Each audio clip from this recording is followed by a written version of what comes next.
Hi, I'm Matt Price. I'm here to help us take a look at what it means to make our home church into a network of house churches. Over the last few weeks or months, you may have encountered difficulties gathering together for public worship because of restrictions due to the COVID-19 pandemic. I would like us to take a look at the definition of church, some of the ways church can be gathered in ways that we may not be used to, and look at what precautions we still might need to take because of the pandemic, and also some other ways of understanding how this network of house churches can still be considered unified with our local church. So let's take a look at a definition for church. In 2015, the Board of General Superintendents for the Church of the Nazarene put together, I think, a really good working definition of what it means to be the church. Here is their definition. It's any group that meets regularly for spiritual nurture, worship, or instruction with an identified leader and aligned with the message and mission of the Church of the Nazarene, and may be recognized as a church and reported as such for district and general church statistics. Let's break that down into its five distinct components. It's any group that meets regularly for spiritual nurture, worship, or instruction, with an identified leader, aligned with the message and mission of the Church of the Nazarene, and as such may be recognized as a church and reported to the district or to the general church. A helpful way of understanding that definition came to me as I was preparing a workshop with my colleague, Reverend John DeMuth. We were trying to figure out, how does that definition align with Scripture? So we looked at Acts chapter 2, verses 42 through 47, which gives us a really clear picture of what the early church was like. Here is how that passage kind of aligns itself, or I should say how our definition of church today aligns itself with how the early church viewed itself. The scriptures say in verse 42, they, the apostles and the disciples, devoted themselves to the apostles' teaching. They met regularly. They were intent on gathering together in some way, shape, or form. To the apostles' teaching, which identified a leader, they gathered together for fellowship, to the breaking of bread and prayer, for nurture, worship, and instruction in the spiritual things and the good news into which they were brought. All came upon everyone because wonders and signs were being done by the apostles. Again, identified leaders. Verse 44, all who believed were together and had all things in common. They would sell their possessions and goods and distribute the proceeds to all, as they had need. They were aligned with the message and mission of the church. Verse 46, day by day, they spent much time together in the temple. They broke bread at home and ate their food with glad and generous hearts. They recognized themselves as the church. No matter where they gathered, they were still the church. Verse 47, they were praising God and having the goodwill of all the people. And day by day, the Lord added to their number those who were being saved. In other words, as they gathered together, they were able to count and recognize those who were coming together with them. They were able to report themselves and be accountable to their church leaders and into posterity through the scriptures now into our ears today. And so how has the church been able to kind of align itself today with that? Do we have to just gather together in a single building for public worship? Yes, that's one way to gather as the church. We also might gather maybe in smaller groups, house to house, as they also did in the early church, as we heard in that passage. So what are some right and wrong ways of meeting as a house church? Steve Brenmer, in a couple of very popular blog posts a few years ago, talked a little bit about what churches do right and what house churches do right and what house churches do wrong. In terms of doing it right, it's an intimate setting. Intimacy is just a natural feel in a gathering in a home, in a living room, or in a backyard. It provides accountability, direct conversation, direct opportunity to ask questions, to see how people are doing in their spiritual life. It provides a lot of flexibility and freedom. The size of the house is the only limitation, the size of the yard. The times can be very, very fluid. A lot of flexibility inherent in this kind of gathering. They're very, and can be very outward focused, with an emphasis on reaching neighbors and friends and coworkers and classmates and those that are closest to us. There's an intentionality in what house churches can become. They know why they are doing what they are doing. It's a small enough group, 15, 20, 25, 40 people. These groups are able to align themselves very quickly and understand very quickly who they are, and what they are doing, and stay on that purposeful task to which they've been called by God. Well, churches might also do some things wrong. They still need a space. They got to meet in a building or meet on some locality, some physical location. The things that go along with space are going to follow them from a church building into a backyard. They can be very easily inward focused. They stop reaching their neighbors and can become focused only upon each other. I think this is typically true of a smaller group. A group of about 12 to 15 people can really just kind of close in upon themselves. We see that even in the Gospels with the 12 apostles. As they were following Jesus, they began to kind of become more closely aligned with each other than with the good news. I think of John chapter 4 when Jesus encountered the woman at the well and began having a conversation with her and began talking to her about the good news that she needed to hear. And the disciples came upon this conversation and began questioning immediately what Jesus was doing and how that fit into what they were doing and who they saw themselves as. And so we need to be very careful of becoming inward focused. I think a group that gathers about 25, 30, 40 people, up no more than 70. Obviously, that would be a very large house church. But once you get past 25, you begin seeing not just the group as the focus, but the church that the group is gathered to be as the focus. They're no longer really bringing in new people. That's one way a house church goes wrong. Like many other larger churches that gather in a church building, they can just stop bringing in new people. They begin neglecting the neighbors around them or those in their community that could become part of them. They also cease evangelizing or making disciples, forgetting that the reason they are together is to bring the good news. That's why we're here. And that's why a house church can be, any church needs to be here for this reason, whether it meets in a house or in a church building. And it can become fairly arrogant, as this is the only way to be the church, when that's not the case at all. But because of circumstances or expediency, or because of the desire to be locally present in a neighborhood or in a community, or because of a pandemic and the restrictions of gathering publicly, all can create reasons for the church to meet as it's meeting.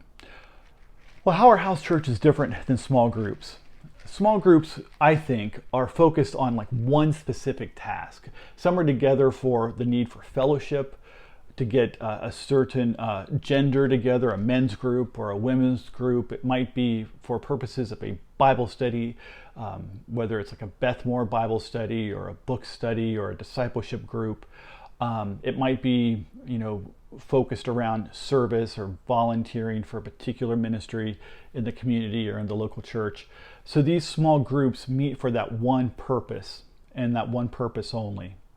A house church, though, is focused on actually being the church, worshiping, learning, serving as an extension of the body of believers gathered together, and then gathered together to live out the witness of the good news. So house churches have to have those components of worship, learning, discipleship, and serving in ministry. Those three components have to be part of who we are to really see ourselves as the church in the midst of the place in which we live, whether it's our house or our building. Where should house churches meet? I think geography is key here. I think the zip code can be a helpful designation for us, especially if we're in a large urban or metropolitan area. I think accessibility, 20 minutes to 30 minutes should be kind of like a limitation on the drive someone should have to a house church. It might be a little bit too big, whether that's a drive or a walk or a gathering in some way. So zip code can help us. A housing development, a particular apartment complex. We can, what direction we're located from the gathered local church, the northwest area or south of the church or southeast of the church. Kind of looking at ourselves maybe in Acts 1:8 as a radiating group, and then dividing that radiated group into geographic segments might help us understand how we might gather together as house churches. Why geography? Why should that make such a difference? Well, that means we're serving in the same schools, where our kids are going to the same schools, we're going to the same football games or sporting events.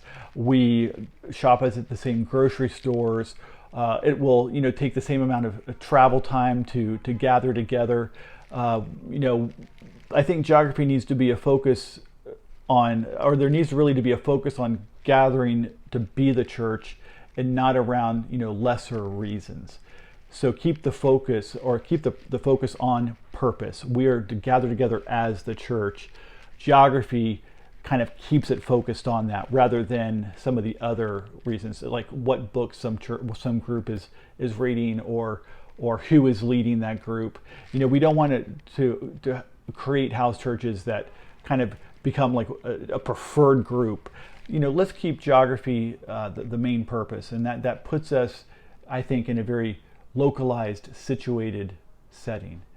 And it makes then the church being the main reason for gathering, and not a friend or affinity group. A house church can be inwardly focused very quickly, and I think sometimes an inwardly focused group will cease inviting outsiders that aren't already closely connected to someone in the group. Sometimes there could be like a side reason for which they're meeting, the book club or a women's group or a men's group, and they're not really then focused on why they are to meet together. Make the body local, find the body where it is, and let the church move into that neighborhood. Who meets in a house church? For me, I think the bare minimum is 10 adults. The rule of thumb back in the day of Jesus' time and even till today, a Jewish synagogue was required to have at least 10 heads of household, and I think the same applies here. I think a church of 50 might therefore have about 4 house churches of 10 to 15 gathering together. My preference would maybe even be 2 house churches of 20 to 30. A designated leader needs to be trained and appointed by the pastor, pastoral staff, or the church board. I think the designated leader within the polity of the Church of the Nazarene should maybe be designated as a lay leader and given a local license by the local church board. There should be a host family that's separate from that designated leader. There should be a children, youth activity volunteer, and any other guests who might be a part of that group. For COVID-19 precautions, I would suggest no more than 10 persons at a time for now in the same room or in a backyard gathering, unless we can socially distance by 6 feet. Children might go right into a lesson time in a separate space rather than gathering together with the larger group during the time that we have restrictions in place of about 10 or no more than 10 individuals. And when we do gather together to limit the numbers to a single space at a single time as best we can. And we should take the recommendations of our local municipality or in the state we live in. Masks should be recommended, and if they're required, to follow that guideline. And to allow the host family to help guide that. If the host family requires masks, requires social distancing, you know, as being guests in their home, we need to follow those rules of thumb. Remember that everyone is a guest, and household rules need to be honored by the guests in that house, which includes, participating in cleanup and arriving early to set up. We should not just leave it on to the host family to do all of those things. When does a house church meet? Options include meeting concurrently with the Sunday morning broadcast of the service and joining together, maybe allowing some of the music to play as the church is gathering in the house church, and then listening to the pastor's sermon, and then praying together as a gathering within the house, and doing some things there together concurrently. It could meet Sunday afternoon or in the evening for a rebroadcast of the Sunday morning service and viewing that together, or meeting on another weeknight or weekend time. My suggested time frame is really 90 minutes from arrival of guests to departure of the last family. We don't want to overstrain the schedule of a host family or any of those that are involved with being in charge of that gathering. An example of this could be on a Sunday afternoon meeting at 4:30 p.m., arrive at the location by 4:45, begin the time together, whether it is singing or sharing praises with one another, including listening to the worship portion of the morning sermon, or listening and singing along with maybe a Spotify playlist led by a single guitar or piano. I would suggest, no more than 3 songs in that setting to really be able to move at 5 o'clock into an announcement time to allow children's and youth activities to begin in other rooms if they haven't already separated out. By 5:05, listening to the sermon together and pausing the sermon maybe to discuss or to pray or to challenge one another with the word as it's being preached. By 5:30, pausing for a time of response to the sermon and message, some accountability, prayer time, a very focused prayer time, an intercession for each other and for the world that we live in. And, maybe even making time to break into, smaller groups of 2 or 3 or 4, if space allows for prayer in that setting. By 5:45, gathering for some snacks or finger food, if that's permissible. I've got some precautions coming up, and just general fellowship, just being able to gather together. And then by 6, begin a time of departing into the week. Because of COVID-19, some further precautions might include, just not serving food yet, or coffee or drinks of any kind. Limit the gathering to about 45 minutes. That way, the bathroom or restroom would not have to be used during that time frame. Singing it may not be wise in such a small confined space like a living room or even in a backyard. Other options might include, instead of singing together, having someone play an instrumental or an instrumental ensemble together, reciting poetry or reading hymns or memorizing hymns and reciting those together, interspersed with prayer. Bible reading and reflection, using like the Lectio Divina method. All of these are ways we can still gather for worship in a way that might be, less conducive to spreading a disease like COVID-19. But take these precautions simply as guidelines and work those out within each local church for their house churches.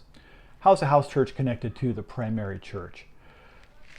The designated leaders are trained and accountable to and appointed by the pastor and staff. Those leaders need to report meeting times in advance to accurately give the pastor and the staff time to promote where those house churches are to meet, and how to get to those house churches, what time they'll be meeting, what neighborhoods, just to give to people information about how that house church will be gathered together. Those designated leaders need to be able to track and report participation of the house church to the larger house church.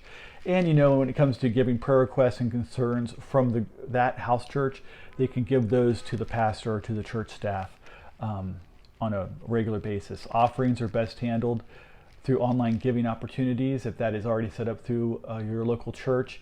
if cash or checks are given for some reason, designated leaders should bring those, directly to the pastor or church office, no later than the following day, or maybe mobilize a finance team or local church board to go around to the various house churches and collect the offerings, and then bring those offerings to the church office for accounting and deposit. In terms of announcements, pastoral staff might distribute those announcements either in written form, through slides or video clips that would also be, correspond to something posted on a social media site, website, or Facebook.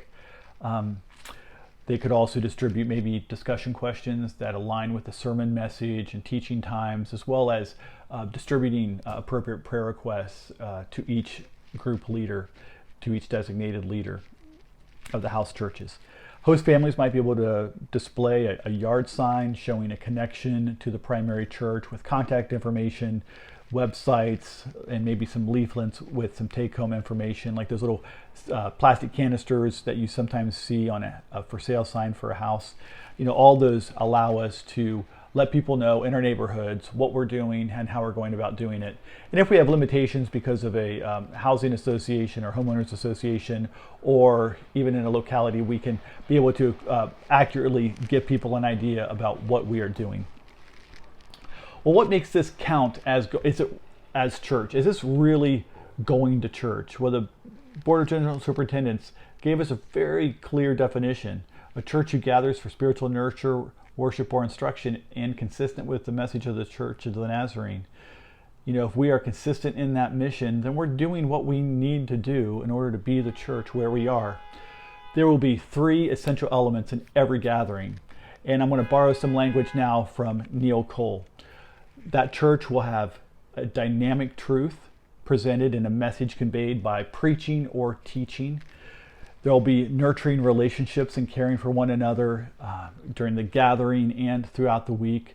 They'll be acting on mission. The church is going to be actively present in its neighborhood. It's going to actively engage in the schools that are in its vicinity.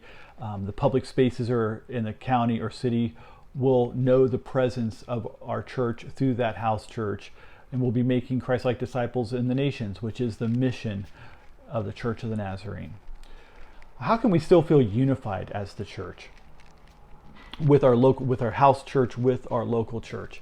Well, we can consider incorporating maybe drive-in worship services every month or on a regular basis.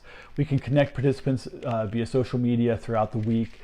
Cards could be sent by the pastor or the church staff to every participant every other week. A handwritten note or encouragement related to the message or to the sermon notes. We can commit to volunteer opportunities through the local church, or as a house church through the local church, or through our community, for park cleanup, food banks, school events, little league events, assuming that these kinds of events will be taking place, maybe other church sponsored activities, packing crisis care kits, lots of things that we can do as a house church to serve others. We might adopt a approved special, one of the mission projects from Nazarene Compassionate Ministries, to take on as a group to collect money for, to make not only our group, but those within our social circles or family circles aware of what needs to be done and how the church can engage with our community. We can commune and dwell together in a deep reflection with the same message every week, or the same sermon series at each house church. We can enhance that through participation in social media interaction throughout the week, and a lot of ways that we can become a church no matter where we gather.